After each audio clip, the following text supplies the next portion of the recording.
తన ఇంటి స్థలంపై వివాదం తలెత్తడంతో సినీ హీరో జూనియర్ ఎన్టీఆర్ హైకోర్టులో పిటిషన్ దాఖలు చేశారు. జూబ్లీహిల్స్ హౌసింగ్ సొసైటీలోని 681 చదరపు గజాల స్థలం విషయమై సమస్య తలెత్తింది.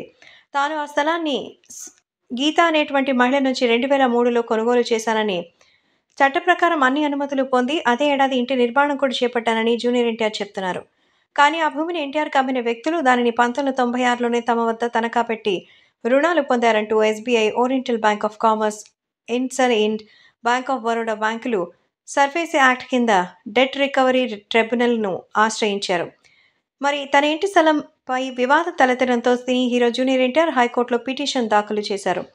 ప్రస్తుతం ఈ వాదనలు విన్నటువంటి టీఆర్టీ ఆ స్థలంపై బ్యాంకులకే హక్కులు ఉంటాయి అంటూ తీర్పు ఇచ్చింది. దాంతో ఎన్టీఆర్ ఫిర్యాదు మేరకు భూమి అమ్మిన గీతపై కేసు నమోదు చేశారు. మరోవైపు డీఆర్టీ తీర్పుపై ఎన్టీఆర్ కోర్టుని ఆశ్రయించారు. ఈ పిటిషన్పై justice Sujoy Paul, justice J Srinivasarao ధర్మాసనం గురువారం విచారణ చేపట్టింది. డీఆర్టీ ఆర్డర్ కాపీ అందుబాటులో లేకపోవడంతో సమయం కావాలని జూనియర్ ఎన్టీఆర్ తరపు న్యాయవాది కోరారు. తదుపరి విచారణను వెకేషన్ బెంచ్ ముందు పోస్ట్ చేయాలని విజ్ఞప్తి చేసినా అందుకు ధర్మాసనం నిరాకరించింది.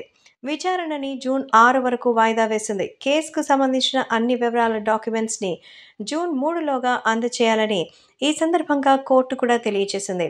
మొత్తానికి జూనియర్ ఎన్టీఆర్కి సంబంధించిన ఈ విషయం ఎక్కడి దాకా వెళుతుంది